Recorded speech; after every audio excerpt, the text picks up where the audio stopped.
ये सीधा सीधा एक उदाहरण होता है, सिंपल, जैसे मैंने बताया कि जिन 5 लोगों के साथ आप रहते हो, आप 6वां इंसान वैसा ही बन जाओगे। तो समझो 5 करोड़पति लोगों के साथ आप 3 साल से हो, अगले 3 साल के बाद क्या होगा, क्या लगता है आपको? आप 6वें करोड़पति बन जाओगे। 12वीं के या 10वीं के कोई भी बच्चे को पूछो कि फिलहाल आपका सोसाइटी में स्टेटस क्या है, मैं आपको उसका जवाब देता हूँ। उसका फिलहाल 10वीं 12वीं में सोसाइटी में स्टेटस है कि राशन कार्ड पे उसका नाम है, बस इसके ऊपर उसका स्टेटस कुछ भी नहीं है। अगर आपको सच में इस आंसर का, जो मैंने क्वेश्चन पूछा, उसका अच्छे से आंसर देना है कि सर आपका सोसाइटी में स्टेटस क्या है, उसके लिए आपको मेहनत करना पड़ेगा। नहीं तो फिर वो राशन कार्ड में नाम तो सबका है, उतना स्टेटस तो गवर्नमेंट नहीं बना के दी। 26/11 ओके, जो बहुत बार हम टीवी में या न्यूज़ में बहुत बार हमने जो सुना है। आप उस वक्त वहाँ थे? उस वक्त मैं वहाँ 3rd ईयर में था। ओके, 26/11/2008 का वो रात नहीं भूल सकते, ठीक है, क्योंकि उस दिन जो देखा है वो वापस जिंदगी में किसी को भी, किसी भी भारतीय को देखने की नौबत ना आए कभी भी। यही मैं चाहता हूँ हमेशा। इमरजेंसी वार्ड का जो नज़ारा था वो मेरे आँख के सामने से कभी जाएगा नहीं। ओके, कंटिन्यूअसली फ्लो पेशेंट का चालू था, कंटिन्यूअसली करा रहे थे। और पहला हॉस्पिटल शायद से नज़दीकी आपका ही था? नज़दीक का सेंट जॉर्ज था एक्चुअली, कामा हॉस्पिटल, और उधर ये सब चालू था। पर सेंट जॉर्ज में काफ़ी रश हो चुका था, सेंट जॉर्ज से कई गुना बड़ा जेजे। ठीक है, तो फिर जेजे हॉस्पिटल में पेशेंट उन्होंने ट्रांसफ़र करना चालू किया। ओके, तो कंटिन्यूस फ्लो चालू था, फॉरेनर्स काफ़ी सारे आ रहे थे, बराबर, अलग अलग टाइप्स के। उधर इंजर्ड पेशेंट्स, किसी को बुलेट इंजरी हुई है, किसी को ब्लॉम्बास में इंजरी हुई है, तो बहुत अलग अलग चीज़ें उस दिन देखने को मिली। बहुत सारे पुलिस ऑफिसर्स को भी इंजर्ड करके लाया जा रहा था। ठीक है, ATS ऑफिसर्स भी थे उसके अंदर काफ़ी। तो वो सारी कोशिश उस दिन चालू थी, क्योंकि बहुत बार लोगों को क्या होता है, सिर्फ एक सक्सेस दिखता है, चलो यार इसका रैंक लग गया, ये अच्छा डॉक्टर है, सारा है, और उसके पीछे का हार्डवर्क उसको जो जान लेगा बराबर, वो उधर तक अपने आप पहुंच जाएगा। अभी हार्डवर्क क्या होता है, तो जैसे अभी इस फोटो में आप देख सकते हो, मेडिकल एजुकेशन हम बोलते हैं कि बहुत हार्ड है, सब है, क्योंकि वो हम किधर ना किधर समझते हैं कि अपनी मातृभाषा में नहीं है। क्योंकि कितना भी अपन ने इंग्लिश सीखने की कोशिश किया तो English is not our mother tongue. बराबर है। हिंदी, मराठी या जो कुछ गुजराती या बाकी जिसकी जो कुछ मदर टंग है, पंजाबी हो गई, वो अपनी मदर टंग है, पर उसमें वो लिटरेचर अवेलेबल नहीं है, इसलिए वो अपने को चीज़ें मुश्किल लगने लग जाती है। तो मेरा हमेशा से कोशिश थी कि मैं वो बच्चों तक उसको आसान शब्दों में कैसे ला सकूं। तो हंड्रेड्स ऑफ स्टूडेंट्स को मैं पहुंच पाया। बट प्रॉब्लम यही होता है कि हम रोज डेवलप होना भूल जाते हैं। हमें एक साथ में चाहिए, हमारी इच्छा होती है कि मैं बड़ी छलांग मारूं एक साथ से एक रात पहले। यस अगर वो 0.01% से भी खुद की डेवलपमेंट करता है तो अगले 365 डेज में वो उसकी डेवलपमेंट कितनी कर लेगा? 37 टाइम्स 37.7 टाइम्स डेवलपमेंट कर लेगा।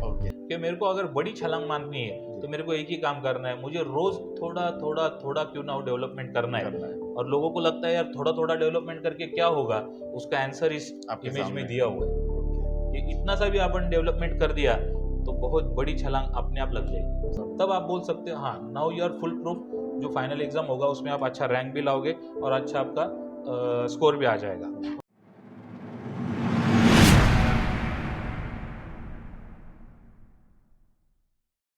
डॉक्टर ठाकुर साहब, आपका बहुत बहुत स्वागत है आज के इस इंटरव्यू में। Thank you very much. Thank you doctor साहब, शुरुआत में सबसे पहला क्वेश्चन आपसे ये रहेगा, हम लोग ये जो सीरीज़ बना रहे हैं इसका मेन मकसद ये है कि जो हमारे स्टूडेंट हैं, लोकल जो स्टूडेंट हैं, तो उनके दिमाग में ये क्वेश्चन हमेशा ही चलते आता है कि 10वीं के बाद में क्या करना है, 12वीं के बाद में क्या करना है। कई सारे बच्चों को मेडिकल फील्ड में जाना होता है पर वो पता ही नहीं होता है कि MBBS कैसे बने, बाकी सारे फील्ड में किस तरीके से जाए। तो समता फाउंडेशन एक कोशिश कर रहा है कि ये सारे क्वेश्चन हमेशा के लिए ख़त्म हो जाए। तो आज की जो सीरीज़ है हमारी, इसका क्वेश्चन हम लोगों ने, इसका जो टॉपिक रखा है MBBS कैसे बने, तो इसका सबसे पहला क्वेश्चन आपसे ये पूछना चाहेंगे कि ये एक्चुअल में MBBS ये होता क्या है, एक्चुअल में ये फील्ड क्या होती है, क्या कंसेप्ट है इसका, ये आप थोड़ी इसके ऊपर रोशनी डालेंगे। Right. First of all Samta foundation का बहुत मैं अप्रिशिएट करना चाहता हूँ, कौतुक करना चाहता हूँ इस चीज़ के लिए कि बहुत ही अच्छा इनिशिएटिव उन्होंने लिया है कि भाई बहुत सारे कंसेप्ट्स जो क्लियर नहीं रहते स्टूडेंट्स के माइंड में एंड एज वेल एज उनके पेरेंट्स के माइंड में। एग्जैक्टली जब एक आधा बच्चा 10वीं में है 12वीं में है तो हर कोई पेरेंट की एक आशा होती है कि मेरा लड़का लड़की जो भी है वो बहुत अच्छे से करियर करे, एग्जैक्टली उसकी जो जिंदगी एकदम सफल हो जाए और उसके लिए शिक्षण एजुकेशन ये बहुत बड़ा जरिया है। जरिया। ये आज तक की हिस्ट्री में अपन ने देखा है, राइट। तो उस जरिए को ही आगे पकड़ते हुए जैसे आपने मुझे पूछा कि एमबीबीएस कैसे करना चाहिए, उसकी कंसेप्ट क्या है actually. First of all MBBS होता क्या है, ये मतलब ये क्या बिल्कुल। डिग्री है, कैसे क्या चीज होती है, इसके बारे में थोड़ा बताएं। Yes yes yes. एकदम शॉर्ट में अगर एमबीबीएस के बारे में बताना है तो जी। मैं उसका शॉर्ट में आपको लॉन्ग फॉर्म पहले बोल देता जी। हूँ। It is bachelor of medicine and bachelor of surgery. Okay. तो कोई भी ग्रेजुएशन कोर्स होता है जी। वैसा ही ये ग्रेजुएशन कोर्स है अगर Okay. एक्चुअली उसका सही मायना देखा जाए तो। 12वीं के बाद अपन ये कोर्स ग्रेजुएशन जो बाकी बच्चे कोई बीए करता है, बीकॉम B.Com करता है, करता है। बीएससी करता है, ओके। तो वैसा ही है कि ग्रेजुएशन ये कोर्स है। मेडिकल ग्रेजुएशन कोर्स है। मेडिकल का basic graduation course okay. Allopathy में ओके। एमबीबीएस है। इतनी That's it. सिंपल चीज है। ओके। हाँ, और कोई अभी रॉकेट साइंस नहीं है। कुछ रॉकेट साइंस की बात ही नहीं आती। Okay. जैसे आपको कोई भी कुछ बीमारी हो रही है, ठीक है। छोटी बड़ी कोई भी हो, Okay. तो उसके लिए आप आपके जो भी फैमिली डॉक्टर रहेंगे, सर्जन रहेंगे, अलग अलग फील्ड के स्पेशलिस्ट रहते हैं, गायनेकोलॉजिस्ट है, सब है। तो इनको जब आप मिलने जाते हो तो मोस्टली जिन्होंने एलोपैथी का स्टडी किया है, अभी एलोपैथी और बाकी क्या होता है मैं थोड़ा आगे एक्सप्लेन करूंगा आपको। तो एलोपैथी का जो बेसिक ग्रेजुएशन कोर्स है वो एमबीबीएस है, दैट्स इट। ओके। एक लाइन में उसका अगर हम सिंपली बोलना चाहें, ठीक है। तो 12वीं के बाद अगर एलोपैथी में आपको इंटरेस्ट है और आपको उसमें करियर करना है तो आपका बेसिक एजुकेशन एमबीबीएस से। एलोपैथी थोड़ा समझने के लिए मैं अगर बता दूं तो आज की जो गोली दवा इंजेक्शन जिसको बोलेंगे मॉडर्न मेडिसिन जिसको बोलते हैं हम लोग बिल्कुल, करके, बिल्कुल। उसको एलोपैथी बोलेंगे। मॉडर्न मेडिसिन को एलोपैथी बोला जाता है। ओके। उसके साथ मैं और थोड़ी रोशनी डाल देता हूँ, हाँ। मतलब सबको इस बारे में समझ में जानकारी आए। हो जाएगी कि और क्या होता है। बोली भाषा में अगर बोलना है हाँ। तो जो भी इंग्लिश मेडिसिन है ओके। उसको अपन एलोपैथी बोलते हैं। फिर दूसरी पैथीज कौन सी है हाँ। तो आयुर्वेदा है, ओके। जो इंडिया में इजाद हुआ इजाद हुआ। और उसके भी कोर्सेस होते हैं, बीएमएस है, उसमें आप आगे एमडीएमएस कर सकते हो। ठीक है। उसके बाद होम्योपैथी है जिसका इजाद जर्मनी में हुआ ओके। और उसके अंदर आप आपका करियर कर BHMS सकते हो, बीएचएमएस। हाँ। फिर यूनानी एक बहुत अच्छा साइंस है, यूनानी में भी डॉक्टर बना जा सकता है, BUMS। हाँ। फिर उसके बाद डेंटल एक जो साइंस है जी। उसके अंदर कर सकते हैं। तो वैसे ही एक साइंस है एमबीबीएस, ओके। जिसमें मॉडर्न मेडिसिन की सारी पढ़ाई होती है और it's just basic graduation. Okay. जो भी इसमें डॉक्टर बनना चाहता है एलोपैथी में उसको बेसिक ग्रेजुएशन एमबीबीएस करना होगा। ओके। ये जो है पैथी, इसकी शुरुआत किस तरीके से हुई, ये क्या चीज़ होती है? बिल्कुल। एमबीबीएस से समझ में आ गया हम लोगों को, एलोपैथी के अंदर ग्रेजुएशन है, पर एमबीबीएस होता क्या है एक्चुअल में, ये पैथी क्या है, इसमें बिल्कुल। क्या सिखाया जाता है, क्या चीज़ें होती है? यस यस, उसमें थोड़ा इसको सा बनाया किसने, क्या चीज़ें? बिल्कुल बिल्कुल। अगर हम देखा जाए तो जैसे मैंने बताया ये सारी चीजें तब इजाद हुई, अगर हम थोड़ा सा हिस्ट्री में चले जाएंगे, ठीक है। राइट। तो बहुत पहले अगर देखेंगे तो इंडिया में आपने काफी बार सुना होगा कि जब अंग्रेजों का राज हमारे पे था या उसके पहले, तो वैद हकीम लोग सब हुआ करते वैद थे। लोग थे, तब हकीम लोग ऐसा थे। इंग्लिश मेडिसिन या इसका कुछ कंसेप्ट ही नहीं था। ओके। ये सारा कंसेप्ट फॉरेन से आया गया है, ठीक है। क्योंकि बाहर मोड ऑफ लैंग्वेज उधर अलग अलग था, इंग्लिश जैसे हम ज़्यादा करके जानते हैं, और उनके यहाँ ट्रेनिंग देने के लिए जो कोर्सेस होते थे, ओके। राइट, तो डॉक्टर्स बनाने के लिए जो कोर्सेस होते थे तो एमबीबीएस था। ठीक है। यहाँ आके उसको फिर अपन ने, जैसे अभी मैं जिस कॉलेज से पढ़ा हूँ, ठीक है। तो मैंने मेरा जो बेसिक एजुकेशन एमबीबीएस का वो grand medical college and sir J group of hospital Mumbai यहाँ से किया है। Okay, government college. मेरे कॉलेज के बारे में अगर बताना है तो उसका एस्टेब्लिशमेंट मतलब शुरुआत उस कॉलेज की 1843 में हुई है। ओके। 1843 में, मतलब ओके। तकरीबन आज से 170 साल से ज्यादा। 1857 से भी पहले। हाँ, जो अपन 1857 बोलते हैं जी, हमेशा, क्रांति। जब क्रांति की शुरुआत हुई, और जी। उसके पहले से वो कॉलेज मुंबई में एस्टेब्लिश था। एस्टेब्लिश्ड है। ओके। तो ये जो सारे एजुकेशन सिस्टम आई है, एटलीस्ट एमबीबीएस के बारे में, तो भी शुरुआती दौर पे वो फॉरेन कंट्रीज में से ही है। ओके। और अभी भी जो शुरुआती दौर में ज्यादा लिटरेचर भी जो आता था तो उधर से ही आता था। ओके। पर आज का दौर ऐसा नहीं रहा। अभी बहुत सारा प्रोग्रेस इंडिया ने बहुत जबरदस्त प्रोग्रेस किया है, मैं तो बोलूंगा। ठीक है। क्योंकि हम बाकी चीजों में बोलते हैं कि बाबा अगर हमको नासा के जैसा बनना है, जैसे इसरो तो बहुत ही अच्छा काम कर रहा है, पर पहले कंपैरिजन होता था जी। कि नासा और इसरो में डिफरेंस है। जी। जैसे अभी आप देखते हो कि इसरो ने नासा के लेवल तक हम चले गए या बराबर। उनके लेवल का भी हम काम कर रहे जी। हैं। तो मैं एमबीबीएस या बाकी पैथियों के बारे में भी बोलूंगा, India is head to head okay. Along with the other nations. ठीक है। मतलब अमेरिका हो गया, यूरोप हो गया, वो नेशंस जितना मॉडर्न मेडिसिन अच्छे से प्रैक्टिस करते हैं, हम भी उसी लेवल का करते हैं। और आपको जान के अचरज होगा कि फॉरेन कंट्रीज में से एक मेडिकल टूरिज्म नाम का चीज इंडिया में चालू हो गया। मतलब जो सादी बीमारियां है, जी जैसे कैटरेक्ट का ऑपरेशन है, कैटरेक्ट मतलब मोती बिंदु, ठीक है मोती बिंदु के लिए फॉरेन कंट्रीज में अगर मैं रुपीज में खर्चा बोलना चाहूँ आपको, तो वो 1-1.5-2 लाख रुपए के आसपास या उससे ऊपर होता है। ठीक है बट उसका अगर आप इंडिया में देखोगे तो गवर्नमेंट पॉलिसीज में वो तो गवर्नमेंट हॉस्पिटल में फ्री में बराबर है। उसका इलाज होता है। सर्जरी अवेलेबल है। ठीक है और आप प्राइवेट सेटअप में भी करना चाहते हो तो as compare to foreign countries वो हार्डली 10 या 20% चार्जेस में हो जाएगा। ठीक ये है। मैंने आपको सिर्फ मोती बिंदु का एक उदाहरण दिया। उदाहरण दिए लोग बड़े बड़े ट्रांसप्लांट करने के लिए इंडिया को प्रेफर कर रहे हैं आज।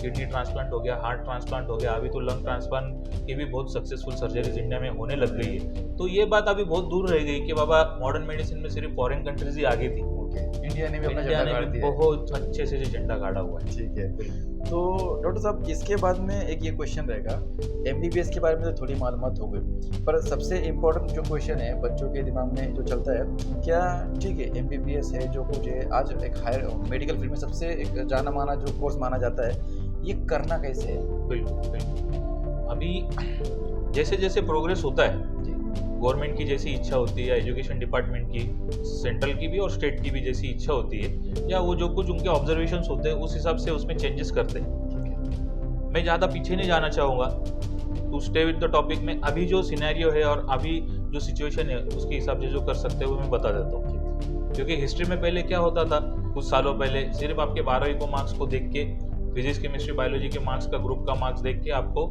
एडमिशन दिया जाता था। ठीक है उसके बाद स्टेट वाइज सीईटी होने लग गई, मतलब हर एक स्टेट अपना अपना common entrance test okay CET CET conduct करती थी। ठीक है बट गवर्नमेंट ने शायद चाहा होगा कि ऑल इंडिया लेवल पे एक ही एंट्रेंस होना चाहिए, जिससे कि सब बच्चों को कंपटीशन भी सेम मिले।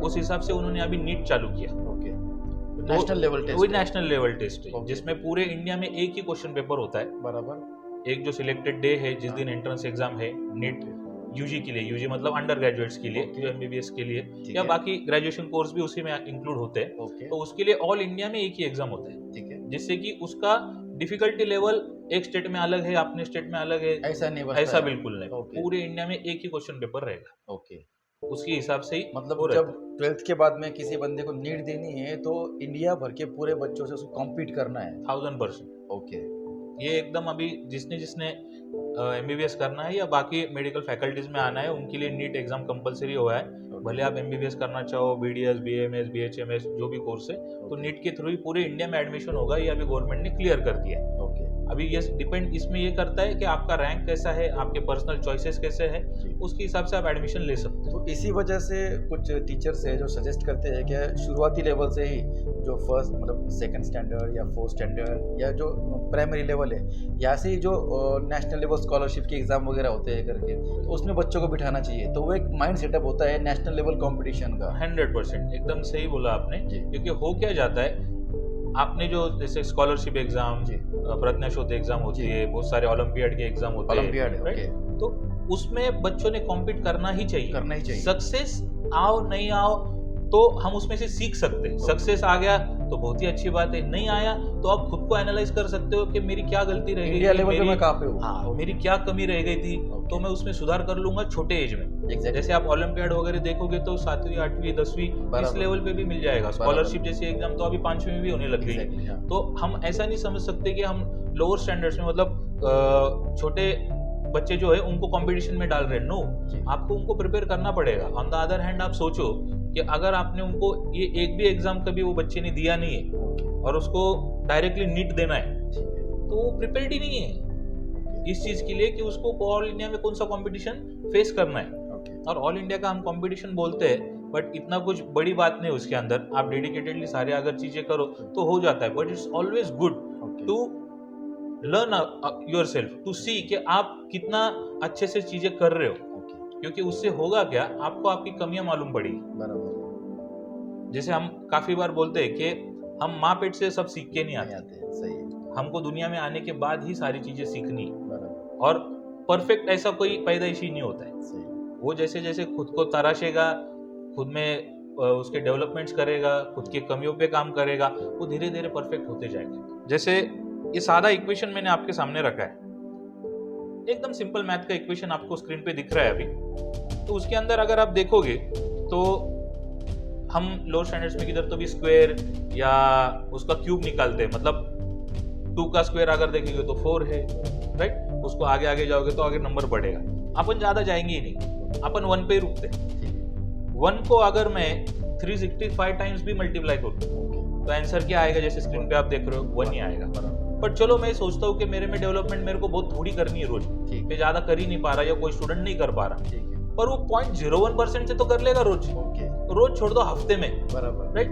तो अगर वो 0.01% से भी खुद की डेवलपमेंट करता है तो अगले 365 डेज में वो उसकी डेवलपमेंट कितनी कर लेगा? 37 टाइम्स, 37.7 टाइम्स डेवलपमेंट कर लेगा। उससे थोड़ा एक स्टेप आगे चले जाओ, 365 जो ऊपर लिखा है वो 365 डेज को हमने डिनोट किया है साल का। मतलब रोजाना अगर आप 0.01% से भी डेवलप करोगे तो ईयर के एंड में आप 37 टाइम्स डेवलप हो जाओगे। बराबर, जिस भी चीज पे आप काम कर रहे हो, जिस भी चीज पे काम कर रहे हो, पढ़ाई रहेगी, आपकी पर्सनालिटी हर रोज रहेगी, 1% जिसको बोलेंगे 0.1 तो बोल ही नहीं रहे, बराबर, उससे एक स्टेप आगे जाओ। थोड़ी मेहनत हर रोज, थोड़ी मेहनत रोज। 0.2% अगर हम कर रहे हैं 365 डेज रोजाना, उतनी डेवलपमेंट 0.2% की, तो अगर आप देखोगे at the end of year आप खुद का डेवलपमेंट 1377 टाइम्स कर लोगे। बट प्रॉब्लम यही होता है कि हम रोज डेवलप होना भूल जाते हैं। हमें एक साथ में चाहिए, हमारी इच्छा होती है कि मैं बड़ी छलांग मारूं एग्जाम से एक रात पहले। यस तो इसलिए आप मेरे सब एटलीस्ट स्टूडेंट से दरख्वास्त है कि ये जो सामने आपको इमेज दिख रही है, फोटो दिख रहा है, इसका आप जरूर स्क्रीनशॉट कर लीजिए। बराबर, इस हिसाब से स्क्रीनशॉट करना है कि मेरे को अगर बड़ी छलांग मारनी है तो मेरे को एक ही काम करना है, मुझे रोज थोड़ा थोड़ा थोड़ा क्यों ना हो डेवलपमेंट करना है। और लोगों को लगता है यार थोड़ा थोड़ा डेवलपमेंट करके क्या होगा, उसका आंसर इस इमेज में दिया हुआ है कि इतना सा भी अपन डेवलपमेंट कर दिया तो बहुत बड़ी छलांग अपने आप लग जाएगी। एग्जैक्टली। डॉक्टर साहब, जो हम लोग प्रोसेस के ऊपर बात कर रहे थे, आपने ये तो बता दिया कि हम लोग नीट तक तो पहुंच गए कि MBBS करने के लिए साइंस लेना कंपलसरी है, ये तो समझना। बिल्कुल। क्या आपने 10th करना है, 12th करना है, और 12th में भी आपको फिजिक्स, केमिस्ट्री और बायोलॉजी, PCB जो ग्रुप होता है, PCB ग्रुप लेना है और नीट तक आपको पहुंचना है। और जितना उसके अंदर शायद से 50% मार्क्स जो होते हैं PCB ग्रुप के अंदर वो कंपलसरी होते हैं, उतना आना ही चाहिए MBBS के लिए। और नीट आपने क्लियर करना है, और नीट में आपको जितने मार्क्स आएंगे उसके हिसाब से फिर आपका आगे जो नंबर लगना है, मेरिट लगना है, तो फिर आगे जो मेरिट का सिस्टम होता है वो थोड़ा सिस्टम आप समझाएंगे जरूर। अभी जो फिलहाल नीट का एग्जाम है ये 720 मार्क का है, उसमें नेगेटिव मार्किंग भी होता है। हर सही जवाब पे आपको 4 मार्क्स मिलते हैं, और हर अगर गलत जवाब आपने उसमें टिक मार्क कर लिया तो आपको -1 भी हो जाएगा। तो इसमें नेगेटिव मार्किंग वाला सिस्टम है, ऑल इंडिया का एग्जाम है इसकी वजह से। बट बच्चों को डरना नहीं है इस चीज़ को, जो मैं चीज़ बोल रहा हूँ। आप बोलोगे सर ये कैसे फिर नेगेटिव मार्किंग वगैरह, ये सब डिपेंड करता है आप कितना परफेक्टली प्रिपेयर्ड हो, आपने कितना अच्छे से पढ़ाई कर रखा है, कितना अच्छे से प्रैक्टिस कर रखा है चीज़ों को, तो ये मायने नहीं रखती है। जैसे मैंने मार्किंग सिस्टम आपको बताया।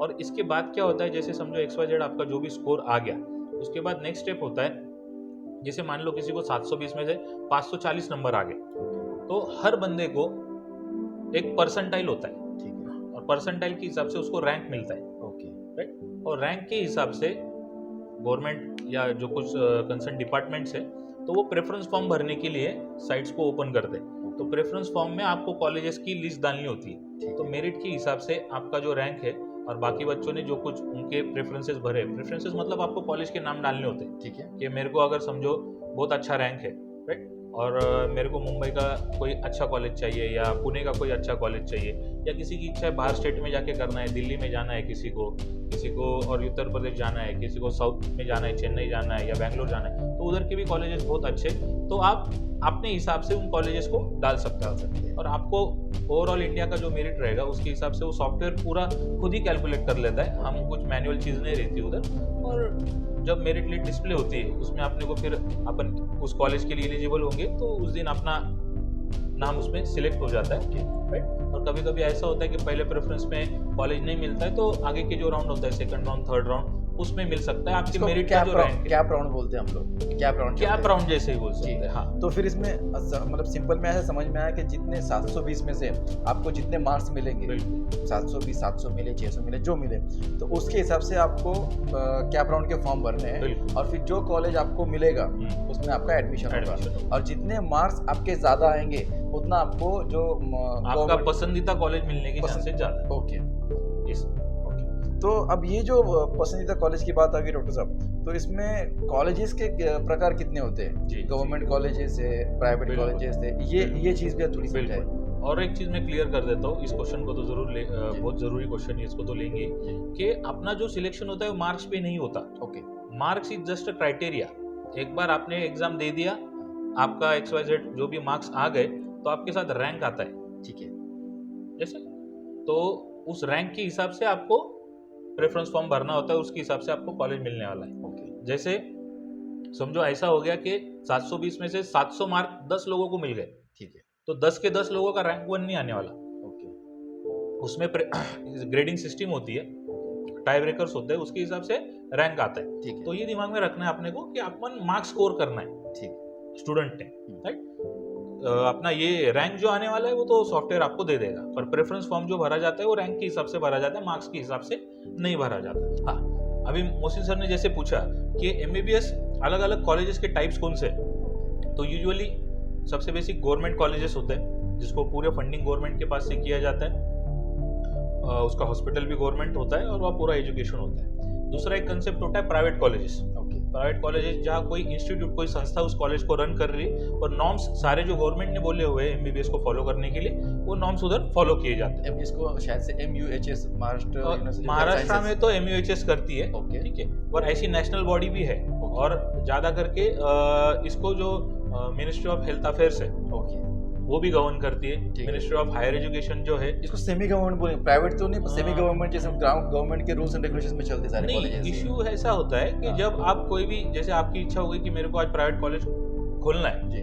तो you are fully free to do that, कोई भी खोल सकता है, बट उन्होंने उनकी एक रूल बुक बना दिया है, MSR जिसको बोलते हैं, कि मिनिमम स्टैंडर्ड ऑफ रेगुलेशन, कि MBBS की मिनिमम स्टैंडर्ड ऑफ रेगुलेशन ये होते हैं, अच्छा खासा बुकलेट होता है वो, उसके अंदर सब दिया होता है उन्होंने कि आपको जगह कितनी होनी चाहिए, कितने एकर्स ऑफ लैंड होनी चाहिए, बिल्डिंग्स कैसे होनी चाहिए, डिपार्टमेंट कैसे होने चाहिए, लाइब्रेरी कैसे होनी चाहिए, लैबोरेटरीज कैसे होनी चाहिए, हॉस्पिटल का स्ट्रक्चर कैसा होना चाहिए। तो अगर आप वो फॉलो कर दो, प्रॉपर गवर्नमेंट चैनल को अप्लाई करो, सारा करो, तो वो भी हो सकता है। तो गवर्नमेंट कॉलेजेस होते हैं, दूसरे होते हैं प्राइवेट कॉलेजेस। और प्राइवेट कॉलेजेस में भी दो मैं बोलूँगा प्रकार आते हैं। एक जो प्राइवेट कॉलेज जिसकी जो डिग्री गवर्नमेंट जो कुछ भी यूनिवर्सिटी वो देती है, जैसे MUHS महाराष्ट्र में, पूरे महाराष्ट्र में सारे मेडिकल डिग्रीज, भले ही वो एलोपैथी के हो, आयुर्वेद के हो, डेंटल के हो, वो सिर्फ MUHS ही देती है, मतलब Maharashtra university of health sciences, Nashik में, जिसका हेडक्वार्टर्स है।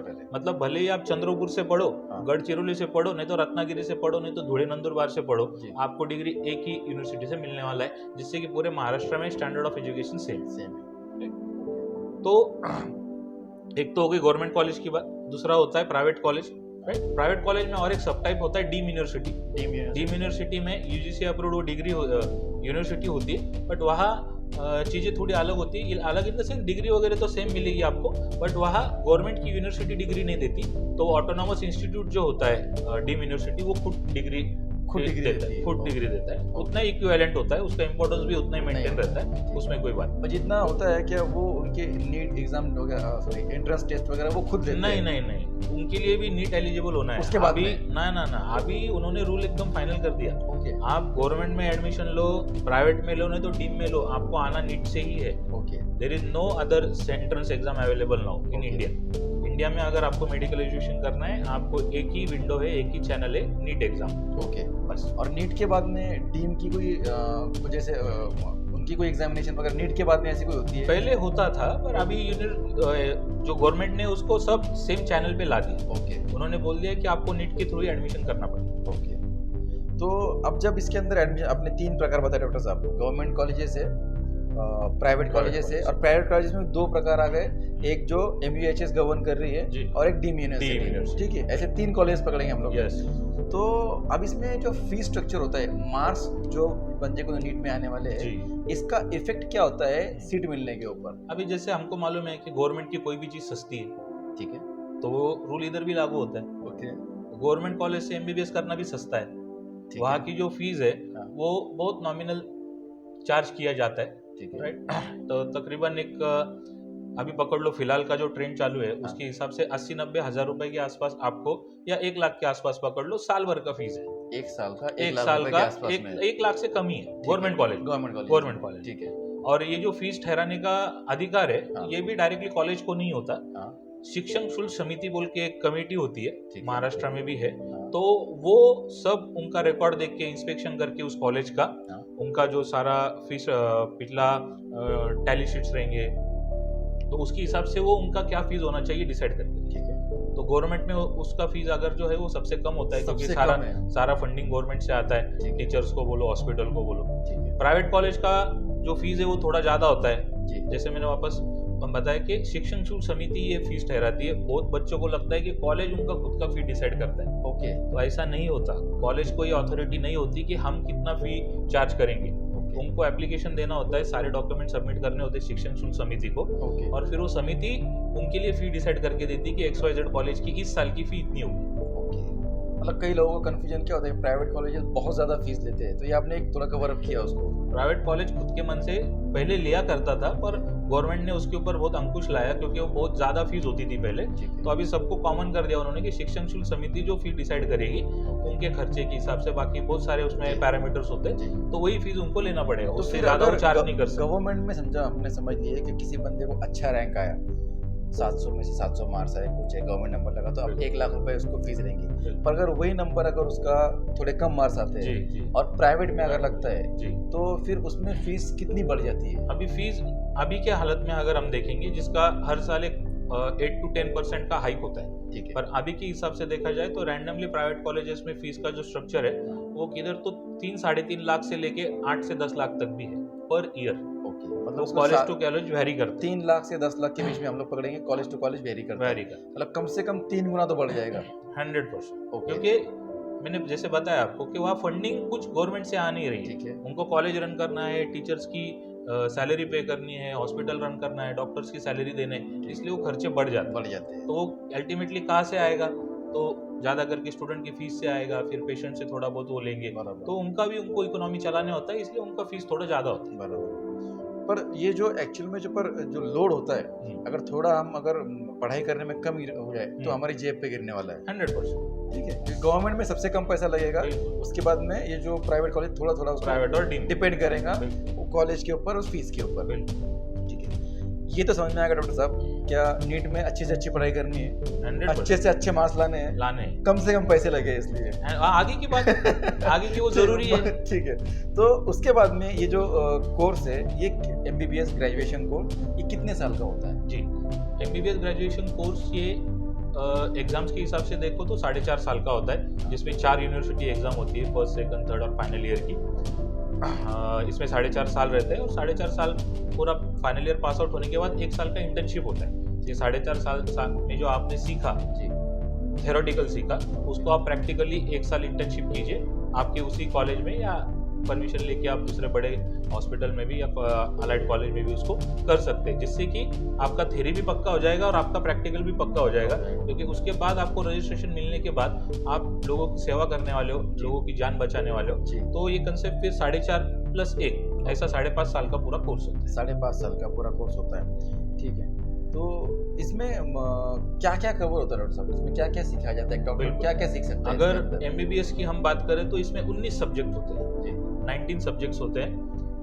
फर्स्ट ईयर से एनाटॉमी, फिजियोलॉजी, बायोकेमिस्ट्री, ये शब्द थोड़े सुनने में जी। नए लोगों को थोड़ा सा अलग लग सकता है, बट 19 सब्जेक्ट्स का पढ़ाई होता है, पर वो बहुत अच्छे से डिजाइंड है, जी, ऐसा मैं बोलूँगा।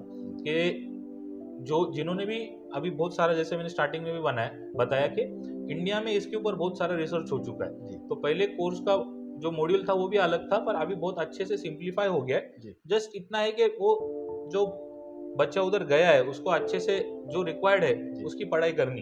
मेरा तो हमेशा बोलना होता है कि सिर्फ एमबीबीएस नहीं, तो जो भी बच्चा जो भी उसका रिस्पेक्टिव कोर्स कर रहा है, कोई भी ग्रेजुएशन या कोई भी कोर्स कर रहा है, बहुत बार उसको कंफ्यूजन होता है कि बाबा मैं एग्जैक्टली पढ़ाई करूं कैसे, वो कोर्स में पहुंचने के बाद भी। उसका एक ही लाइन में सिंपल एक जवाब है, जो यूनिवर्सिटी आपसे चाहती है कि आप पढ़ो उतना ही पढ़ो। एक ही लाइन में उसका आंसर है। बहुत बार अपन कंफ्यूज होते हैं, अरे मैंने कोर्स को अभी एडमिशन तो ले लिया, मैं ये भी करता हूँ वो भी करता हूँ। कुछ आपको दिमाग लगाने की जरूरत नहीं है। उसका रीजन मैं बोलता हूँ, क्योंकि करिकुलम जब बनाया जाता है तो बहुत ही उसमें सीनियर लोग होते हैं जिनका 30, 40, 50 साल तक का एक्सपीरियंस होता है और उनको ये कोर्सेज डिजाइन करने का काम दिया जाता है। तो उन्होंने ये सारी चीजें सोच रखी रहती है उसमें कि बच्चे को डिफिकल्टी लेवल कैसे मैनेज करना है, उसका पूरा ओवरऑल डेवलपमेंट बच्चे का कैसा होना चाहिए, ये सब्जेक्ट उसको कैसे क्लियर होना चाहिए। तो हमको एक सिंपल बात करनी होती है कि जो यूनिवर्सिटी चाहता है हमसे हम करें, पढ़े, उतना ही पढ़ो, बाकी चीजें अपने आप हो जाएगी। और वो रिस्पेक्टिव एग्जाम में भी first year, second year, third year और फाइनल ईयर में भी आप बहुत अच्छे से स्कोर कर लोगे, आपका नॉलेज भी बहुत अच्छा हो जाएगा। इसके बाद में एक क्वेश्चन है डॉक्टर साहब कि एमबीबीएस तक तो हम लोग पहुंच गए, एमबीबीएस कैसे करना है, 4.5 साल का कोर्स है, इंटर्नशिप है 1 साल की। इसके बाद में अपॉर्चुनिटीज क्या होती है आगे, फ्यूचर मतलब क्या क्या इंसान क्या कर सकते हैं इसके अंदर एमबीबीएस करने के बाद में, ये थोड़ी रोशनी डालिए। यस, एमबीबीएस करने के बाद में जैसे मैंने बताया एलोपैथी का सबसे बेसिक ग्रेजुएशन एमबीबीएस है। ओके, उसके बाद आप स्पेशलिटी कर सकते हो, जैसे एमएस है पोस्ट ग्रेजुएशन में, एमएस है मास्टर ऑफ सर्जरी, एमडी है डॉक्टर ऑफ मेडिसिन, राइट। तो उसमें अलग अलग फिर सारे सब्जेक्ट है, जो मैंने 19 सब्जेक्ट बताए, तकरीबन सारे 19 सब्जेक्ट में आप पोस्ट ग्रेजुएशन कर सकते हो, स्पेशलाइजेशन कर सकते हो। वो आगे 3 साल का होता है, अगर उसमें आप डिप्लोमा करना चाहते हो तो 2 ही साल का रहेगा, ठीक है, राइट। तो उसके हिसाब से आप एज एन स्पेशलिस्ट बाहर सोसाइटी में काम कर सकते हो। जैसे अगर आप लेडीज के डॉक्टर बनना चाहते हो, राइट, तो गायनेकोलॉजी आप प्रेफर करोगे, सर्जरी है, मेडिसिन है, छोटे बच्चे का है तो पीडियाट्रिक्स आप प्रेफर कर सकते हो, सोनोग्राफी वगैरह, एक्सरे या सीटी स्कैन, एमआरआई हम देखते हैं तो उसके लिए आप रेडियोलॉजी प्रेफर कर सकते हो। अगर आपको पैथोलॉजी में इंटरेस्ट है, उसमें भी बहुत सारा बूम आगे है अभी, उसके लिए कर सकते हैं। फॉरेंसिक की शब्द हमने बहुत बार टीवी में वगैरह सुना रखा है, ठीक रहता है। फॉरेंसिक की सबसे बेस्ट डिग्री जो एमबीबीएस के बाद ही होती है, एमबीबीएस के बाद एमडी इन फॉरेंसिक मेडिसिन होता है। उसके अंदर भी सारा पोस्टमार्टम से लेके जो हम टीवी वगैरह में सुनते हैं कि फॉरेंसिक टीम आ गई, उन्होंने ये जांच किया वो किया, तो वो सारी चीज़ें भी उसमें कवर होती है।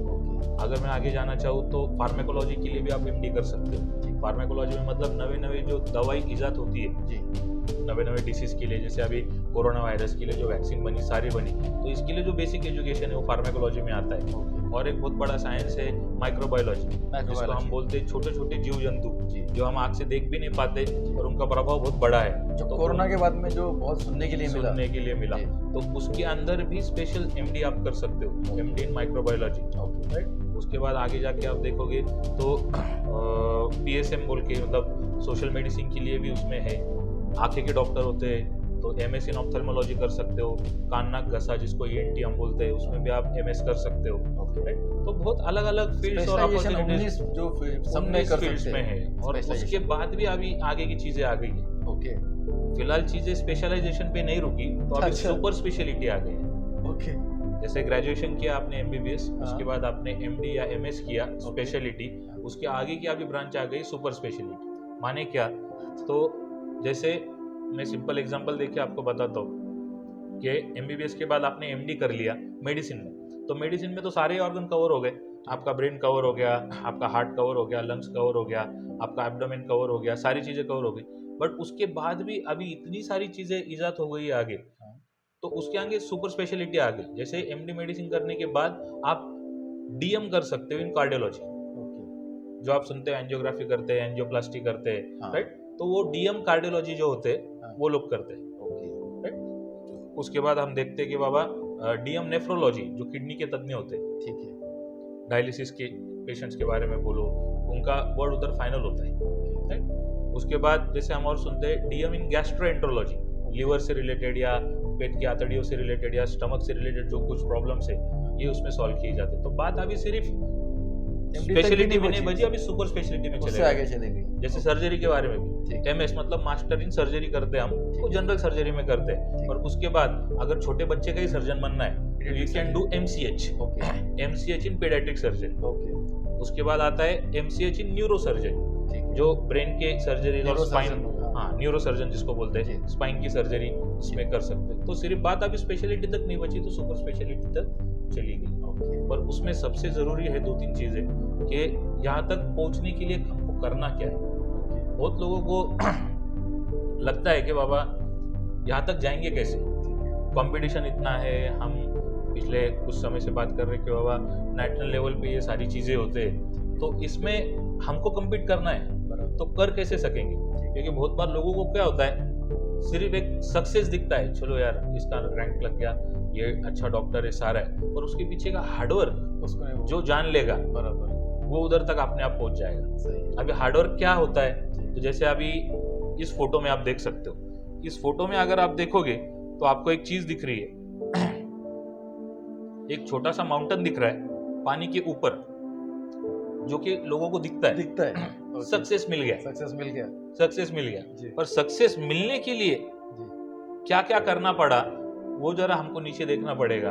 और उतना अगर हम सब लोग मतलब जो स्टूडेंट्स है, जो आगे बढ़ना चाहते हैं, इस फील्ड में करियर करना चाहते हैं, अगर कर ले तो ऊपर का जो सक्सेस वाला जो हम बोलेंगे मुकुट है, ये उनके लिए बना है। बराबर है। तो उसके लिए क्या करना पड़ता है, जैसे इस इमेज में अच्छे से जो कुछ भी स्टूडेंट्स देख रहे होंगे उनसे मेरी दरख्वास्त है कि इसको अच्छे से जान लो और देख लो कि परसिस्टेंस चाहिए। परसिस्टेंस मतलब जैसे मैंने पिछले इमेज में भी बताया, आपको रोज रोज रोज खुद के ऊपर काम करना है, और थोड़ा थोड़ा क्यों ना हो आपको डेवलपमेंट रोज करना ही है। तो you should be persistent in your studies, your preparations. काफी बार जैसे बहुत बार सुनते हैं हम कि फेलियर सक्सेस का पहला सीढ़ी होता है। फेलियर में बोलूंगा नहीं कि नीट के एग्जाम में फेल हो, एक आधा क्वेश्चन सादा हम नहीं सॉल्व कर पाए तो वो भी फेलियर है, तो उसको भी फेलियर के तरीके से लेके उसमें सुधारना करो। तो डेली बेसिस पे आपको फेलियर भी आएगा, इनिशियल फेजेस में आएगा, पर जैसे आप उसको मास्टर की कर लोगे, उस चीज को प्रिपरेशन कर लोगे, तो वो भी फेल होने की आदत डाल लोगे। हाँ, फेल होने की आदत डालोगे तो सुधरने की आदत अपने आप लग जाएगी। Okay, exactly. पर आखिर तक छोड़ना नहीं। बराबर है। उसके लिए चाहिए सैक्रिफाइस। बहुत सारी चीजों का आपको चीजें मोह छोड़ देना पड़ेगा। सही। काफी बार 10वीं 12वीं के बच्चे जो रहते हैं, लड़का लड़की जो कुछ है, सोशल मीडिया में भी है, सारी चीजें, तो डिस्ट्रैक्शन बहुत है, बहुत ज्यादा हो गया है, बहुत डिस्ट्रैक्शन है। और वो सबसे बड़ा कारण है, मैं बोलूंगा कि जो सक्सेस नहीं हो पाते कुछ बच्चे, उसका सबसे बड़ा कारण वो है। बराबर। आज की घड़ी में जैसे कुछ बोल देंगे हम लोग के 5-10 साल पहले जो डिस्ट्रैक्शन नहीं था, पर आज जो सोशल मीडिया है, फेसबुक, इंस्टाग्राम वगैरह, ये बहुत डिस्टर्ब कर रहा है। बिल्कुल बिल्कुल, मतलब उसके बहुत बेनिफिट्स भी है, पर अगर हम उस हिसाब से उसको हैंडल कर पाए तो, अगर हम उसके बहाव में चले जाएंगे तो वो आपको फिर गड़बड़ करने वाला है। और सीधी सीधी एक बात होती है, हमेशा एक चीज ध्यान में रखनी है, अगर आपको राजा की जैसी जिंदगी जीनी है तो आपको गधे की जैसी मेहनत करनी पड़ेगी ये 4 सालों में।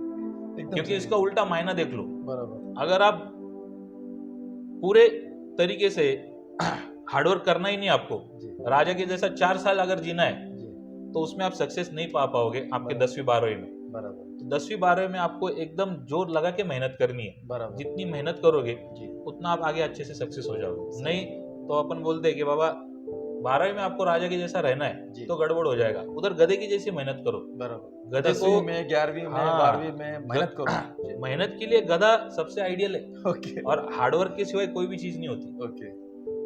स्मार्ट वर्क होता है, पर स्मार्ट वर्क को जोड़ नीट के एग्जाम के लिए मैं बोलूंगा हार्डवर्क भी जरूरी है बहुत। तो उतनी मेहनत अगर आप करोगे तो आपकी आगे की लाइफ राजा की जैसी हो जाएगी। तो वो जरूरी है। तो सैक्रिफाइस आपको करने पड़ेंगे बहुत सारी चीजों के, जो कि अच्छा सैक्रिफाइस होता है। काफी बार डिसअपॉइंटमेंट्स भी होती है, राइट, बोलते हैं यार मेरे हार्डवर्क कर रहा हूँ सब है, पर आपको आगे का सोचना पड़ेगा। जैसे एक और सिंपल बात होती है, 12वीं के या 10वीं के कोई भी बच्चे को पूछो कि फिलहाल आपका सोसाइटी में स्टेटस क्या है, मैं आपको उसका जवाब देता हूँ। उसका फिलहाल 10वीं 12वीं में सोसाइटी में स्टेटस है कि राशन कार्ड पे उसका नाम है, बस। इसके ऊपर उसका स्टेटस कुछ भी नहीं है। अगर आपको सच में इस आंसर का जो मैंने क्वेश्चन पूछा उसका अच्छे से आंसर देना है कि सर आपका सोसाइटी में स्टेटस क्या है, उसके लिए आपको मेहनत करना पड़ेगा। नहीं तो फिर वो राशन कार्ड में नाम तो सबका है, उतना स्टेटस तो गवर्नमेंट नहीं बना के और उसके आगे की मेहनत आपने को करनी है, राइट। उसके साथ डिसिप्लिन होना जरूरी है, राइट। बहुत बार क्या हो जाता है कि अपन बोलते हैं ना, चलता है एटीट्यूड, ठीक है हो जाएगा कर लेंगे, पर जब आपको नीट जैसे एग्जाम क्रैक करनी है, उसमें MBBS की सीट लेनी है, जहाँ लाखों बच्चे पढ़ रहे हैं, लाखों बच्चे आपके साथ कम्पीट कर रहे हैं, तो आपको डिसिप्लिन से ही रहना पड़ेगा।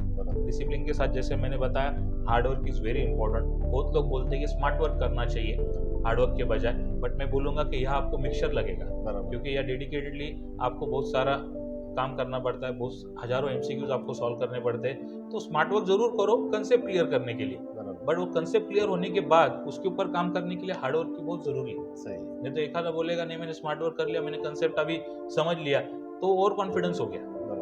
आपको आपका जो स्मार्ट वर्क है उसको खुद को जज करने के लिए हार्ड वर्क करके बहुत सारा MCQs, हजारों MCQs सॉल्व करना पड़ेगा, तब आप बोल सकते हो हाँ now you are full proof. जो फाइनल एग्जाम होगा उसमें आप अच्छा रैंक भी लाओगे और अच्छा आपका स्कोर भी आ जाएगा। और सबसे जरूरी होता है डेडिकेशन, विदाउट डिस्ट्रैक्शन। डेडिकेशन से ही जब आप ये सब सारी चीज़ें करोगे तभी अच्छा उसका फल मिलता है। तो ये जो इमेज, ये जो फोटो इधर हमको दिख रहा है स्क्रीन के ऊपर, ये बहुत ज़रूरी है। तो लोगों को जो सिर्फ सक्सेस दिखता है और उसके बेस से जो निकली हुई चीज़ें वो उतनी ज़्यादा इंपॉर्टेंट है। एग्जैक्टली, बिल्कुल। और एक क्वेश्चन है डॉक्टर साहब, जो एक बहुत सारे लोगों के दिमाग में आता है, जो हालांकि यूक्रेन वॉर जब हुआ, रशिया यूक्रेन वॉर, इसके बाद में ज़्यादा लोगों के सुनने के लिए आया। बहुत सारे जो मेडिकल स्टूडेंट्स है वो मेडिकल स्टडी के लिए बाहर जाते हैं, फॉरेन स्टडीज़ के लिए, और यूक्रेन ये जो नाम है ज़्यादातर सुनने में आता है MBBS के स्टडीज़ के लिए। तो क्या वहाँ पे स्टडी सस्ते में होती है, जाने का कुछ फ़ायदा होता है? ये फॉरेन स्टडीज़ के बारे में आप थोड़ी मालूमात दीजिए प्लीज़। ये बहुत अच्छा क्वेश्चन आपने रेस किया मुस्लिम भाई, क्योंकि काफ़ी बार न्यूज़ में या किधर बैनर्स वगैरह भी लगे रहते हैं या न्यूज़पेपर में भी देख लेते हो जी कि रशिया में MBBS करो, यूक्रेन में करो, और अलग अलग कंट्रीज़ में MBBS करने के मौके आते हैं। बट ये मेरा पर्सनल ओपिनियन है जो मैं अभी बताना चाह रहा हूँ कि बहुत सावधानतापूर्वक अपने को ये डिसीजन लेना चाहिए। जैसे यूक्रेन की आपने बात की जी, तो जो भी बच्चे वहाँ सपने लेके गए होंगे कि हम आज अच्छे से डॉक्टर बनेंगे, सब करेंगे, ठीक है, तो उधर कितना बड़ा इंसिडेंस अभी हो गया। यूक्रेन का जो युद्ध था उसकी वजह से सब बच्चों को वापस आना पड़ा। बराबर। यहाँ आने के बाद भी उनका अभी एजुकेशन आगे कैसे होने वाला है, एडमिशन किधर होने वाला है, इसका कुछ भी कंफर्मेशन गवर्नमेंट की तरफ से नहीं है।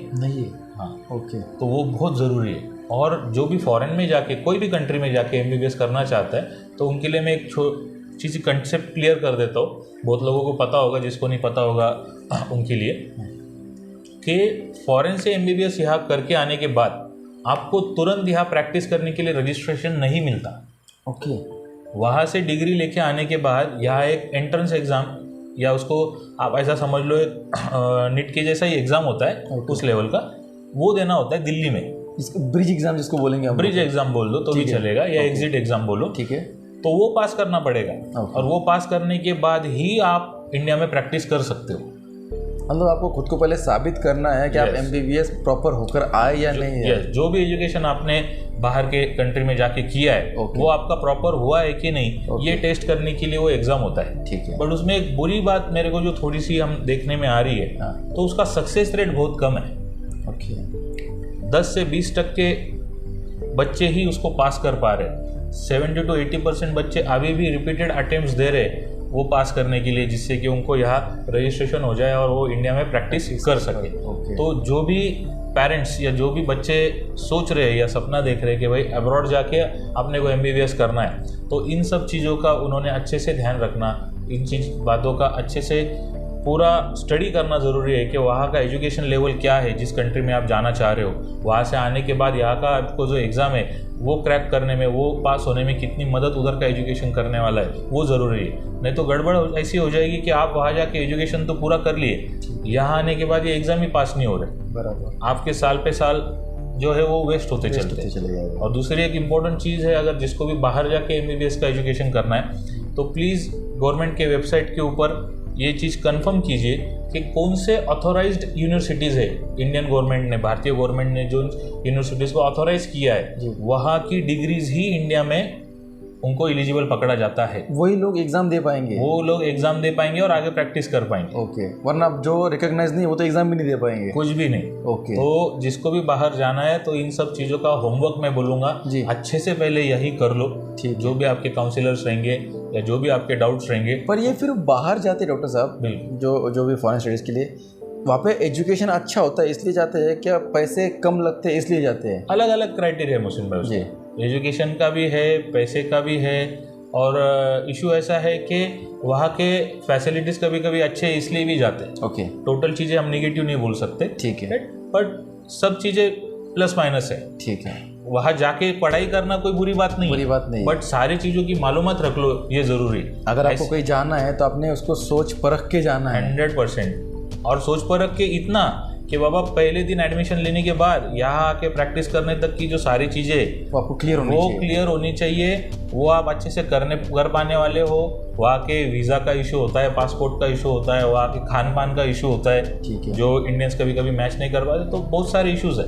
ठीक है जैसे यूक्रेन का आपने एग्जाम्पल दिया, जी, जो कुछ अभी यूक्रेन के लिए अपने बच्चे गए थे जी, अभी जब वो वापस आए तो उनका बहुत ही इधर गड़बड़ हो गया ना, अब वो ना इधर के ना उधर कुछ नहीं के, कर पाए। अब वो बीच में से शायद से इनको भी वो जो MBA या फिर जो कॉलेज है वो भी एक्सेप्ट नहीं करेंगे। उसका अभी क्या डिसीजन पेंडिंग है, जो होगा होगा, बट जो उनके मूल्यवान साल है वो तो जो वेस्ट हो उनकी गए। जिंदगी की जो गोल्डन पीरियड जी। है वो इस पूरे जिनमें उनका कुछ वाचा ही नहीं है, कसूर ही नहीं है, कसूर ही नहीं है बिल्कुल भी कुछ भी, उसके अंदर उनके ईयर वेस्ट हो गए। सही है। तो बाहर जाके अगर पढ़ना है तो सारे डिसीजन 100% नहीं 1000% जब तक तुम क्रिस्टल क्लियर नहीं हो कि हाँ ये सबसे सेफ है, ओके, तब तक मैं चाहूँगा कि कोई भी बच्चा या कोई भी पेरेंट वो डिसीजन ना ले। इंडिया के कॉलेजेस बेस्ट है, यही रह के पढ़ने की ज़्यादा से ज़्यादा कोशिश करें। हाँ, बाद में आपको हायर स्टडीज़ के लिए जाना है या कुछ तो बात अलग है, बट 12th के बाद मैं नहीं समझता इतनी मैच्योरिटी होती है काफ़ी बार बच्चों में कि वो ये सारी चीज़ों को हैंडल कर पाएंगे। ठीक तो है। बाहर जाके MBBS करने के पहले हमको काफ़ी बार सोच लेना चाहिए अच्छी तरीके से। डॉक्टर साहब, आपसे बहुत कुछ चीज़ें सुनने की मिली ये पूरे इंटरव्यू में। आपने MBBS के बारे में बहुत कुछ बताया, MBBS किस तरीके से करना है, फ़ीस स्ट्रक्चर और कोर्स ड्यूरेशन वगैरह सब कुछ चीज़ें आपने बताई। बिल्कुल। अब इसके साथ साथ में एक बहुत ज़्यादा इम्पोर्टेंट चीज़ है, क्या आपने ये सब कुछ जो किया ये श्रीरामपुर लोकेशन में आपने यहाँ पे के जो एसेट्स है, यहाँ पे की जो चीज़ें अवेलेबल है, प्राइमरी एजुकेशन वगैरह ये सब लेते हुए किया, तो ये एक इंस्पिरेशन होता है श्रीरामपुर के हमारे लोकल बच्चों के लिए। क्या इन कुछ बच्चों की नज़र में क्या होता है कि पूना मुंबई वाले जो लोग हैं वो अच्छी तरीके से गवर्नमेंट सीट ले सकते हैं, ये चीज़ें कर सकते हैं, उनके दिमाग में ऐसा कुछ होता है। तो आपने श्रीरामपुर में रहकर यहाँ पे की चीज़ें यूज़ करके आपने ये सब कुछ चीज़ें किया। तो एक क्वेश्चन आपसे अराइज होता है, क्या आपकी जो लाइफ जर्नी थी आपने इन चीज़ों को कैसे अचीव किया? तो आपकी लाइफ जर्नी के बारे में थोड़ी एक इन्फॉर्मेशन आप बताने की कोशिश करेंगे। बिल्कुल। मोहसिन भाई, कोई भी चीज़ की शुरुआत ये घर से होती है। ओके। और मैं खुशनसीब समझता हूँ खुद को कि मुझे घर पे वो सारा माहौल मिला। मेरे माताजी टीचर थे नगर पालिका के स्कूल में, तो घर पे एक डिसिप्लिन वाला माहौल हमेशा से ही था। ओके। एक पढ़ाई वाला माहौल भी हमेशा से ही था। बचपन से जो हाथ पकड़ के हम बोलते सारी चीज़ें उन्होंने सिखाई। पिताजी का भी मार्गदर्शन और उनका भी डिसिप्लिन हमेशा था। स्कूल भी जो मैंने बताया, मेरा ढानोकर विद्यालय इंग्लिश मीडियम स्कूल बहुत ही रिनाउंड स्कूल है। उधर के जो हमारे प्रिंसिपल मैडम, मैं जब पढ़ता था तब जो थे रिस्पेक्टेड दोषी मैडम, उनका बहुत मार्गदर्शन और बहुत प्यार हमेशा मिलता है। अब भी मैं खुशनसीब हूँ कि मैं अभी भी मिलता है। ओके। अभी भी। और खुशनसीबी और बढ़ जाती है जब उनके उम्र के जो अभी जो पड़ाव चल रहा है उसमें मेडिकल का नॉलेज जो मेरे पास है उसकी भी मैं उस तरीके से भी उनकी सेवा कर पा रहे हैं। ओके। वो मैं उस बारे में भी खुद को बहुत खुशनसीब समझता हूँ। मेरे जो टीचर्स थे हमेशा इंस्पायरिंग थे। ठीक है। माहौल हमेशा पॉजिटिव था और बहुत मायने रखता है ये चीज़ें। बराबर है। क्योंकि जिस माहौल में आप जी रहे हो, जिस माहौल में आप बढ़ रहे हो, अगर सब पॉजिटिव लोग भी आपके साथ आने लग गए ना तो नथिंग इज इम्पॉसिबल। सब चीज़ें ऑटोमेटिक होने लग जाती है। दूसरी चीज़, फ्रेंड सर्कल हमेशा से ही बहुत अच्छा रहा जी। जहाँ तक कि मैं अभी रिकॉल कर पा रहा हूँ, मैक्सिमम जो हमारे फ्रेंड्स थे जिनके साथ हम ज़्यादा करके टाइम स्पेंड करते थे, ज़्यादातर के वो डॉक्टर्स ही है। ओके। कुछ लोग उसमें से इंजीनियर्स है, उसमें से जो इंजीनियर्स है वो अच्छे से अब्रॉड में अभी सेटल्ड है। ठीक है। उधर भी अच्छी बड़ी कंपनी वगैरह भी उन्होंने डाल रखी है। बाकी जो डॉक्टर दोस्त थे वो भी बहुत अच्छे तरीके से आपने अपने फील्ड में प्रैक्टिस कर रहे हैं। अच्छे दोस्त मिले आपको स्टार्टिंग बहुत से? हमेशा से ही अगर आपको अच्छे से सक्सेस करना है, जैसे अपन ने डिस्कस किया, आपको अच्छे लोगों के साथ ही रहना पड़ेगा। आप ये रेयर एग्जांपल में भी नहीं ढूंढ पाओगे कि आपका फ्रेंड सर्कल अच्छा नहीं है फिर भी आप सक्सेस कर गए। वो बहुत ही रेयर और एक्सेप्शनल केस हो जाएगा। पर आसान तरीका तो यही है कि अच्छे लोगों के साथ में रहना है। 100%, 1000%। अगर आपको सक्सेस करना है तो आपको जो आपके साथ रहने वाले लोग हैं उनको अच्छे से चूज करना। जिधर भी मेरा जिधर कोचिंग होता था, बाकी चीज़ें भी थी बचपन में भी, उनको भी अभी जो कुछ भी उनसे प्यार मिला, जो भी सीखने को मिला, उसी सब चीज़ों का ये नतीजा है कि अपन यहाँ तक अभी जो कुछ है थोड़ा बहुत पहुँच पाए।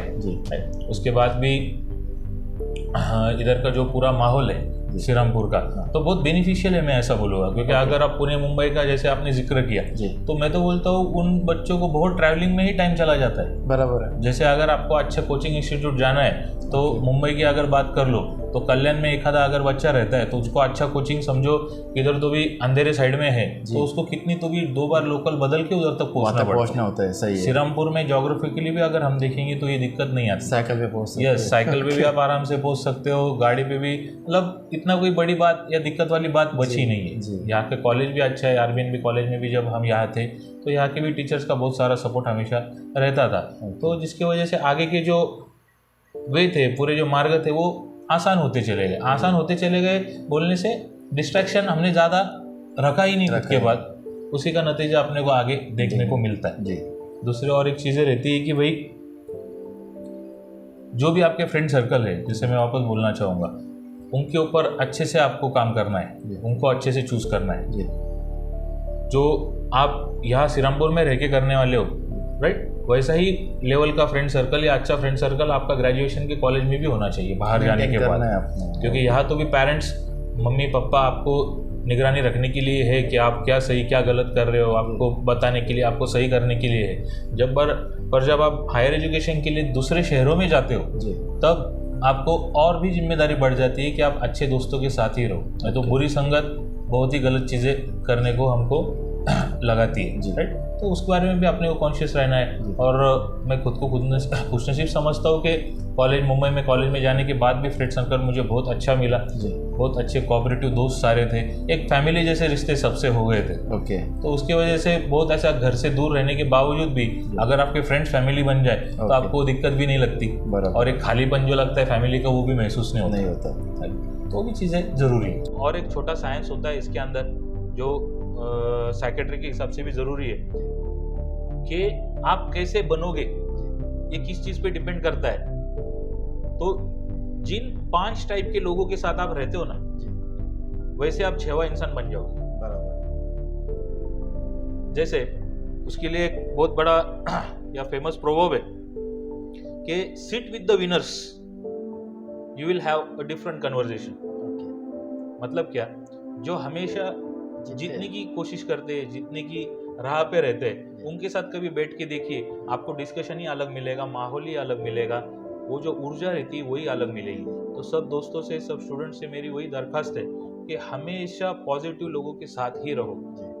नेगेटिव लोगों के साथ या डिस्करेज करने वाले लोगों के साथ, या हम थोड़ा सा रफ इसमें बोलेंगे तो भाई टाइम पास करने वाले बच्चों के साथ रहोगे तो आप कभी भी आपके जो कुछ मुकाम हासिल करना है या जो कुछ आपको आपने एम बना रखा है वहाँ तक नहीं पहुँच पाओगे। ये सीधा सीधा एक उदाहरण होता है, सिंपल, जैसे मैंने बताया कि जिन 5 लोगों के साथ आप रहते हो आप 6वां इंसान वैसा ही बन जाओगे।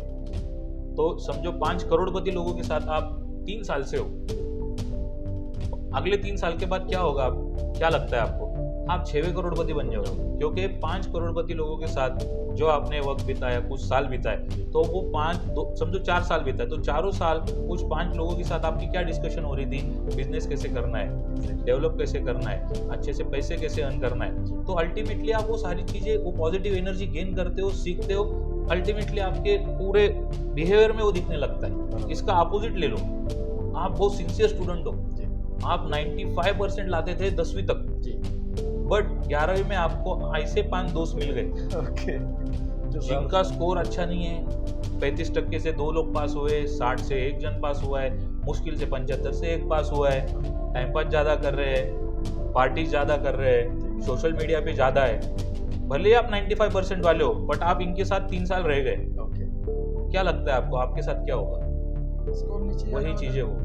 तो इट ऑल डिपेंड्स कि आपकी कंपनी भी कैसी है, संगत कैसी है संगत कैसी है, राइट? क्योंकि वो टाइम फेज ही ऐसा होता है, 10वीं 11वीं 12वीं, इसमें हर बच्चे की डेवलपमेंट चालू होती है। जैसे मैंने बोला कि परफेक्ट तो कोई पैदा हुआ नहीं, आप जैसे जैसे टाइम स्पेंड करोगे, चीज़ें सीखोगे, वैसे ही परफेक्ट बनोगे। जी तो बहुत ही अच्छे लोगों के साथ, पॉजिटिव लोगों के साथ, हार्ड वर्किंग लोगों के साथ ही रहो, जिसका बहुत बड़ा इम्पैक्ट हमें भी देखने मिला और सोसाइटी में भी हम देखते हैं। तो ये बहुत ज़रूरी चीज़ है। तो फिर ये सब चीज़ों में आपका जो शुरुआती एजुकेशन आपने बताया कि ढानूकर जो स्कूल है जी, अपने जी। वहाँ पर हुआ 10th तक। बिल्कुल। उसके बाद में आपकी 12th 11th और 12th RBNB जो कॉलेज है, बोराव के कॉलेज जो है वहाँ पे आपकी हुई। उसके बाद में आपने नीट वगैरह के लिए प्रिपेयर किया और आपका एडमिशन गवर्नमेंट कॉलेज जो है मुंबई के अंदर आपका एडमिशन हो गया। उसके बाद में जब आप वहाँ पे प्रैक्टिस वगैरह आपका जो कोर्स ड्यूरेशन था वो इसी तरीके से 4.5 साल का जो कोर्स 4.5 साल का कोर्स ड्यूरेशन रहा।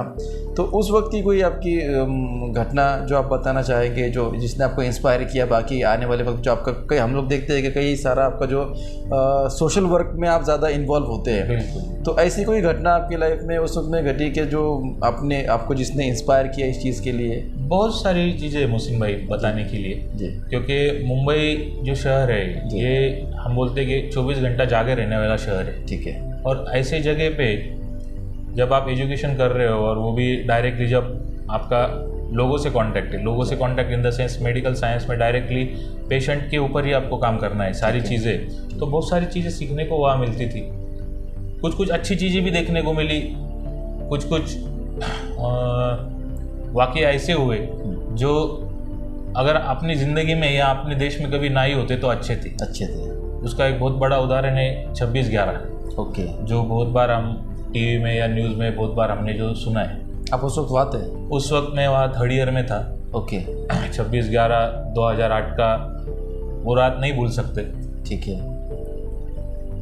क्योंकि उस दिन जो देखा है वो वापस ज़िंदगी में किसी भी भारतीय को देखने की नौबत ना आए कभी भी। यही मैं चाहता हूँ हमेशा। क्योंकि उस तरह मैं अच्छे से याद कर सकता हूँ अभी भी कि 7:45-8 के करीब तो मैं खुद CST पे था। मेरा एक दोस्त, उसको चंद्रपुर जाना था, मैं उसको छोड़ने के लिए गया था और कुछ ज़रूरी सामान लेना था, तो हम यूजुअली CST जाते थे क्योंकि हमारे कॉलेज से वो हार्डली एक स्टेशन बीच में आता है। हमारा सेंट्रल स्टेशन था, बीच में मस्जिद बंदर और फिर CST, हार्डली एक स्टेशन दूर था, तो वहाँ हम काफ़ी बार जाया करते थे।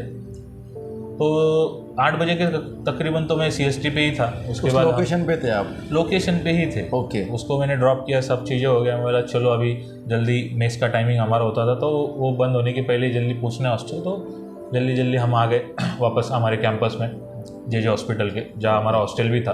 ओके। तो उधर आने के बाद अच्छे से और मैं याद कर पाता हूँ कि बाबा उस दिन कुछ क्रिकेट का मैच भी था। ओके। इंडिया इंग्लैंड का क्रिकेट मैच था जी। 5-0 से इंग्लैंड को हमने हराया था। तो वो एक एक्साइटमेंट रहता है उस एज में। क्रिकेट का शौक तो इंडिया में बहुत है जी। तो हम आदत थी हम सब स्टूडेंट्स की कि हॉस्टल का कॉमन एक टीवी रूम होता है, हॉस्टल में सब साथ में बैठ के देखते थे। बड़ा सा स्क्रीन होता है, 200-300 बच्चे सब वो बड़े हॉल में बैठ के देखते थे। तो वही सब रूटीन आने के बाद उधर चल रहा था। तो बीच में से किसी ने आके बोला कि यार एक ऐसे गेटवे के पास या ताज होटल के पास किधर तो फायरिंग हो गया। और उन दिनों मुंबई में गैंग वॉर्स वगैरह होना ये थोड़ा सा कॉमन चीज़ जैसा था। तो ठीक है यार, नहीं होना चाहिए था पर हो गया, चलो ठीक है, वो चीज़ें हो गई। तो हम मैच वगैरह एंजॉय कर रहे थे टीवी पे। 15-20 मिनट के बाद और खबरें आनी चालू हो गई कि नहीं कुछ तो अलग और बड़ा हुआ है। और बॉम्ब ब्लास्ट वगैरह ऐसी भी चीज़ें उधर चालू हो गई। तो सब फिर एक देखने के लिए कि भाई क्या एग्जैक्टली है, तो हमने न्यूज़ लगाया। न्यूज़ पे देखने लग गए। तो न्यूज़ पे फिर हलचल दिखने लग गई कि भाई कुछ तो आग लगी हुई है किधर, सारे लोग परेशान है, राइट। फायरिंग भी चालू है। आपने तभी के ATS चीफ जो रिस्पेक्टेड हेमंत करकरे साहब है, उनको हम टीवी पे देख पा रहे थे कि बाबा उस जगह का मुआवना कर रहे हैं, सारी चीज़ें चालू है। तो माहौल फिर मालूम पड़ने लग गया कि कोई तो सीरियस इशू हुआ है। ये सब आधे घंटे में, मतलब आप छोड़ के आए और आधे घंटे में? हाँ, हार्डली आधे घंटे में ही ये सब चालू हो गया। तो न्यूज़ देखते वक्त ही फिर उस कैंपस में ही JJ हॉस्पिटल है, पूरा 44 एकर्स का कैंपस है वो। हाँ। टोटल 80 बिल्डिंग्स है उसके अंदर। हाँ। और वो सब 80 बिल्डिंग मिला के एक कॉलेज बनता है। ओके। जिसमें हॉस्पिटल है, कॉलेज बिल्डिंग है, हॉस्टल है और बाकी जो रहने वाले टीचर और सर्वेंट के उनके क्वार्टर्स वगैरह है। ओके। तो उसमें हमारा भी हॉस्टल है। ठीक है। तो फिर उधर मैसेजेस आने चालू हो गए कि भाई सबको हॉस्पिटल में बुलाए, काम उधर काफ़ी बढ़ चुका है। ओके। और जिसको जैसा जमेगा, जो सेवा करने जमेगी या जो भी जिसका स्किल्स है उसके हिसाब से जो भी इंजर्ड पेशेंट्स वगैरह आ रहे पेशेंट्स आना चालू हो गए थे। फ्लो कंटिन्यू उधर चालू हो गया तो हमको कॉल आना चालू हो गया। हाँ। जो भी जैसे जैसे हालत में थे फटाक से हॉस्पिटल पहुँचे। इमरजेंसी वार्ड का जो नज़ारा था वो मेरे आँख के सामने से कभी जाएगा नहीं। ओके। कंटिन्यूसली फ्लो पेशेंट का चालू था, कंटिन्यूसली लेकर आ रहे थे। और पहला हॉस्पिटल शायद से नज़दीकी आपका ही था वहाँ पे? नज़दीक का सेंट जॉर्ज था एक्चुअली। कामा हॉस्पिटल और उधर ये सब चालू था, पर सेंट जॉर्ज में काफ़ी रश हो चुका था। सेंट जॉर्ज से कई गुना बड़ा जेजे। ठीक है। तो फिर जेजे हॉस्पिटल में पेशेंट उन्होंने ट्रांसफ़र करना चालू किया। ओके। तो कंटिन्यूस फ्लो चालू था। फॉरेनर्स काफ़ी सारे आ रहे थे, बराबर। अलग अलग टाइप्स के उधर इंजर्ड पेशेंट्स। किसी को बुलेट इंजरी हुई है, किसी को ब्लॉम्बास में इंजरी हुई है। तो बहुत अलग अलग चीज़ें उस दिन देखने को मिली। ओके। बहुत सारे पुलिस ऑफिसर्स को भी इंजर्ड करके लाया जा रहा था। ठीक है। ATS ऑफिसर्स भी थे उसके अंदर काफ़ी। तो वो सारी कोशिश उस दिन चालू थी। ठीक है। राइट। और उसके बाद रात तो बहुत बुरी गई जी। मतलब नहीं बोला तो भी सारा अभी उस दिन फिर फ़ोन वगैरह भी जाम हो गए थे, सारी चीज़ें चालू थी। तो घर वालों का फ़ोन बहुत देर के बाद लगा। ओके। वो कंसर्न थे ही, परेशान थे ही। हाँ। तो जाम हो गया था तो बहुत देर के बाद लगा। तो उनको जब बताया तो दे वर रिलैक्स। ओके। क्योंकि उसी में जे हॉस्पिटल वगैरह न्यूज़ में भी दिखा रहे थे तभी। तो वो सारा कंसर्न बढ़ गया था घर वालों के लिए भी। तो तकरीबन पेट के 3-4 बजे तक हम लोग सब वही थे। ठीक है। जब तक वो सारा माहौल शांत नहीं हो रहा था। क्योंकि इंजरीज कंटिन्यूसली आ रही थी। मैं तो बोलूँगा सैकड़ों हज़ारों इंजरीज उस दिन हमने उधर देखी सामने। यस, पुलिस ऑफिसर्स की देखी, लोगों की देखी, फॉरेनर्स की देखी जी, सारी चीज़ें। तो ये सारे वाक़या अपने को सिखा देते हैं कि बाबा देश क्या होता है जी, देश के प्रति अपनी। और शायद से करकरे साहब को भी उनके बुलेट लगने के बाद में वही करकरे साहब को भी बाद में पोस्टमार्टम के लिए वगैरह उधर लाया गया था। सारी चीज़ें सामने हुई। वो देख के अभी भी जहन में खून भी खोल उठता है और बुरा भी लगता है जी। बट है अभी मतलब स्टूडेंट एज ऐसा होता है जो आपको पूरा बोलते हैं ना कि डेवलपमेंट कर देगा पूरे आपको एज एन अडल्ट। ओके। तो उन सब चीज़ों में हमको ये भी देखना को मिला। ओके। उधर कुछ अच्छी मेमोरीज भी रहती है बट ये one of the very sad memory okay मेरे लिए तो थी पर्सनली। उधर देश से जोड़ने वाली, देश से जुड़ने वाली, और उसने देश का इम्पोर्टेंस बहुत सिखा दिया उस दिन। एग्जैक्टली। क्योंकि अगर हम कंपेयर करते हैं बाकी कंट्रीज से, जैसे सूडान हो गया, अफगानिस्तान हो गया, जहाँ इतना अच्छा सब माहौल नहीं है, राइट, तो उस हिसाब से अपना देश बहुत फिलहाल अच्छा है। बराबर। और उसके प्रति, अपने देश के प्रति हम सबको हम कर ही रहे। ज़्यादा से ज़्यादा जितना लोगों की सेवा कर सकते, अपने भाई बहनों की सेवा कर सकते, देशवासियों की कर सकते, करनी चाहिए। ये भावना उस दिन और ज़्यादा प्रकट हुई। बराबर। जिसके बाद फिर मैं बाहर आने के बाद पास होने के बाद एक as an government medical officer भी ज्वाइन हुआ। ओके। तो उधर भी जितना मैं सेवा कर पाया जी जान से हमने करने की कोशिश की। जी।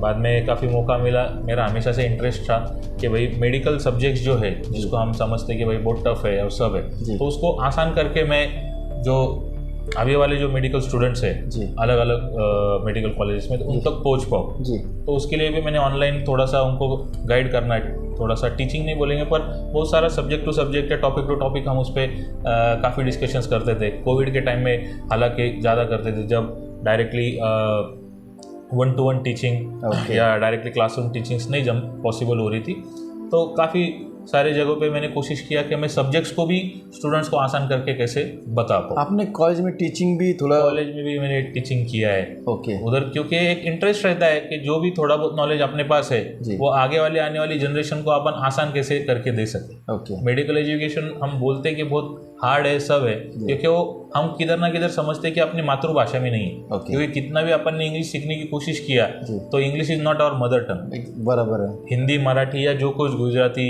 या बाकी जिसकी जो कुछ मदर टंग है, पंजाबी हो गई, वो अपनी मदर टंग है, पर उसमें वो लिटरेचर अवेलेबल नहीं है, इसलिए वो अपने को चीज़ें मुश्किल लगने लग जाती है। तो मेरा हमेशा से कोशिश थी कि मैं वो बच्चों तक उसको आसान शब्दों में कैसे ला सकूँ। तो हंड्रेड्स ऑफ स्टूडेंट्स को मैं पहुँच पाया, तो वो भी अच्छा था। अभी रिसेंटली स्कूल की अगर बात करेंगे तो और एक सौभाग्य मुझे प्राप्त हुआ कि जिस स्कूल में मैंने जूनियर केजी से लेके 10th स्टैंडर्ड तक एजुकेशन अपना पूरा किया, ओके इस 26 जनवरी 2023 को ओके 2-3 दिन पहले, मतलब 24 तारीख के आसपास, मेरे को फिलहाल उधर के जो करंट प्रिंसिपल है उनका कॉल आया जी। काफ़ी दिनों बाद कॉल आने के बाद मैं भी शॉक था। तो उन्होंने मुझे तभी इनवाइट किया कि आप as an chief guest flag hosting के लिए आ सकोगे क्या।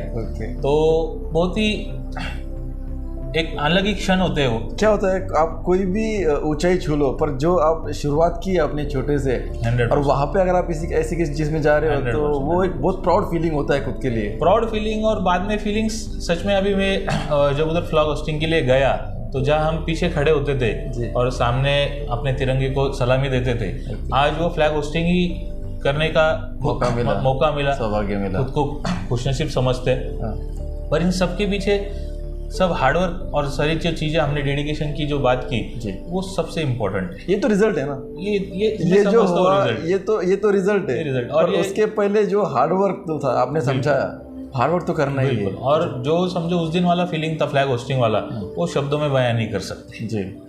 वो सिर्फ फील करने वाली चीज़ें। मैं चाहता हूँ कि हर स्टूडेंट को वो सौभाग्य मिले कि जिधर उसने पढ़ाई किया है उधर ऐसे नेशनल ओकेजन जो होते हैं वहाँ जाके उसको अपना जो कर्तव्य है वो निभाने की संधि मिले। बिल्कुल। और फिलहाल में मोहसिन भाई, हमारा एक हॉस्पिटल है doctor Thakur multi speciality hospital, जिसमें मैं और मेरे साथ मेरी वाइफ डॉक्टर नीतू ठाकुर जो MS जनरल सर्जन है, जो कि मिलत नगर चौक वार्ड नंबर 1 श्रीरामपुर, यहाँ वो हॉस्पिटल है। और हम वहाँ दोनों मिलके, मैं और मेरे वाइफ मिलके ज़्यादा से ज़्यादा जितनी समाज की सेवा कर सकते हैं उसकी कोशिश कर रहे हैं। इसी को मैं आगे ले जाना चाहूँगा और थोड़ा सा मोहसिन भाई, कि जितने भी दर्शक ये सब वीडियो देख रहे हैं, तो हमने पूरी कोशिश की कि उनको हम MBBS कैसे किया जाए, बाकी मेडिकल सब्जेक्ट्स के बारे में भी बहुत सारी आसानी से जानकारी कैसे हम दे सकते हैं, हमने इसकी पूरी कोशिश की है। तो जितनी सारे पॉइंट्स हम इसमें कवर कर सके हमने कोशिश की है। फिर भी अगर किसी की कोई डाउट्स है, कुछ स्टूडेंट्स जो ये वीडियो देख रहे हैं उनके MBBS से रिलेटेड डाउट्स रहेंगे कि कैसे एग्जैक्टली पढ़ाई करना है और क्या चीज़ें, उनकी कुछ प्रॉब्लम्स रहेंगे, पेरेंट्स की कुछ डाउट्स रहेंगे, उन्हीं के साथ अगर कुछ मेडिकल स्टूडेंट्स ये वीडियो देख रहे हैं जो ऑलरेडी मेडिकल की पढ़ाई कर रहे हैं पर सब्जेक्ट्स के प्रिपरेशन को लेके उनको कुछ दिक्कत आ रही है या बाकी चीज़ें, तो इनके लिए हम फ्री काउंसलिंग में मेरे तरफ से देना चाहूँगा। वो टोटली फ्री रहेगी, बट उसके लिए मेरी सिर्फ दरख्वास्त है कि उसके लिए जो भी आपको कुछ क्वेश्चंस पूछने हैं या कुछ आपके डाउट्स रहेंगे तो वो मुझे स्क्रीन पे जो आपको अभी नंबर डिस्प्ले हो रहा है उसके ऊपर आप पूछ सकते हो, दोपहर को 3 बजे से लेके शाम को 5 बजे तक। तो जितना भी मेरे से हो सकेगा मैं सारे डाउट्स आपके क्लियर करने की कोशिश करूंगा, and I will be very happy to do that. और मैं वापस दोहराना चाहता हूँ, उसकी कोई भी प्रकार की फ़ीस नहीं है। ये जो कंसल्टेशन होगा डाउट्स या बाकी चीज़ों को लेके, ये टोटली फ्री होगा। मैं सारे दर्शकों को, स्टूडेंट्स को, पेरेंट्स को दरख्वास्त करना चाहता हूँ कि आपके कुछ भी डाउट्स रहने दो, please feel free to call मी। ठीक है, नंबर मैंने स्क्रीन पे दे रखा है। दोपहर को 3 बजे से लेके शाम को 5 बजे तक you can call me any time. आपने बहुत बेहतरीन चीज़ बताई डॉक्टर साहब, और ये एक इनिशिएटिव है। आपने जो बात की ये बहुत बड़ी सेवा होगी आज समाज के लिए। क्या सबसे बड़ा मामला जो ये देखने के लिए मिलता है, बच्चों को पता ही नहीं है। ठीक है, इन्फॉर्मेशन तो मिल जाती है, पर जो 1-to-1 काउंसलिंग जिसको बोलेंगे हम, कि जो हमारे दिल में क्वेश्चन चल रहे हैं उसका आंसर हमें कहाँ मिलेगा।